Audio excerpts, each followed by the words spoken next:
A'udzu billahi minasy syaithanir rajim. Bismillahirrahmanirrahim. Malaikat Jibril usul ka Gusti Allah, ya Rabb, tolong beritahu saya, pangbejakeun ka abdi, berenya ho abdi coba saha anu panghebat-hebatna jelema anu ibadah, panghebat-hebatna jelema anu ibadah saat ieu. Cak Gusti ulah nyaritakeun anu luhur pangkat nu hebat ibadah. Tingali di gunung Syria, di Lubnan aya guha, sok kadinya. Malaikat Jibril langsung datang ke dinya. Ya karim. Assalamualaikum. Salam. Begitu ngobrol, eta jelema teh sapoe-sapoe ting sare nangan sajam. Ibadahna teu eureun-eureun salat, baca Quran, zikir jeung maca sholawat. Awakna ge geus lain awak model kos urang. Aya nu kuru ge di dieu bengek. Lain eta. Kuru ibadah. Tapi cahaya muncul. Daharna hanya sisa-sisa manusia eta ge ketika dibutuhkeun. Malaikat Jibril gode kepala, Masya Allah. Geus teh hayangeun nya nama milu raramean. Geus teh hayangeun nya nama ningali alam dunia hiji bae nu ditingali teh akhirat. Malaikat Jibril kagum. Setelah kagum keluar, sababaraha meter tidinya aya jelema nu keur mabok. Ngagali taneuh deuk nyieun pager lantaran mabok. Sakilan geus diliangan eta tihang teu daek asup-asup mabok atuh peing deuk kumaha. Kok hanya adik kan ngagilak deh ka dia ngagilak deh. Oleng. Tuh sia seri mah mabok sia. Ayawan gua ieu sia. Ku malaikat Jibril di deketan gadinya, cek benak hati anak muda, ulah-ulah dek nulungan aing sia kai. Kanyahoan ku malaikat Jibril.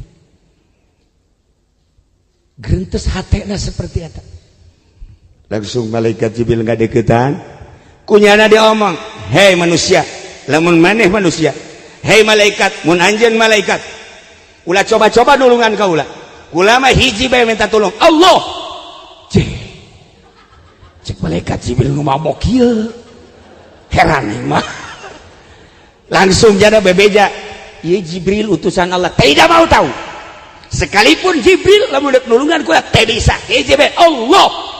Masya Allah. Isi mabok kieu. Ya Allah, mantak hati-hati. Pak Kapolsek nu mabok jangan setiapnya mabok tangkep. Jangan. Rantai saja. Allah karim.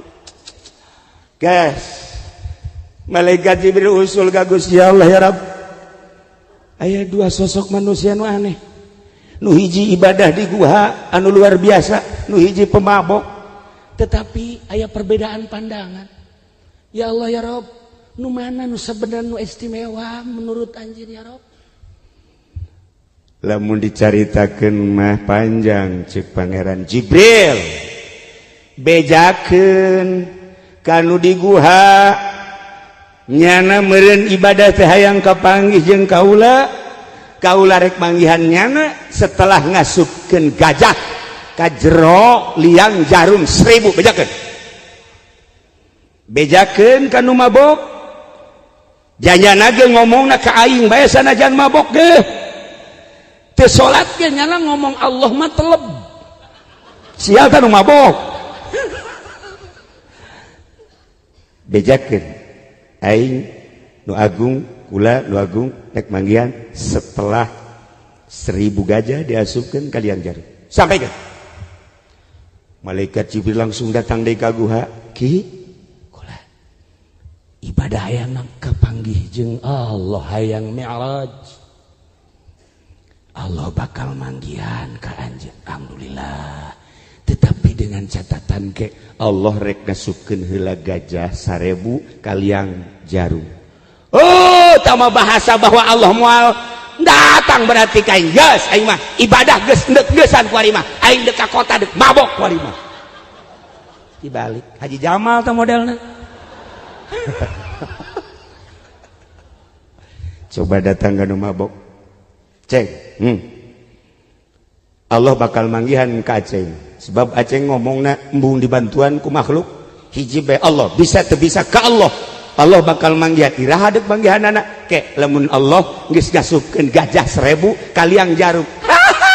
Mantap ceknya anak Allah manteu kudu ngasupkeun kaliang jarum 1000 iraha bae sekat antara kula jeung Allah Allah jeung kula iraha bae barang penting jeung sabaraha bae bohong tawa bahaka sakitu mah ya Allah ya Rabb ngalayang ka luhur langit mantak nu mabok sing hade ye asal ulah mabok korupsi bae bajingan tah maksudna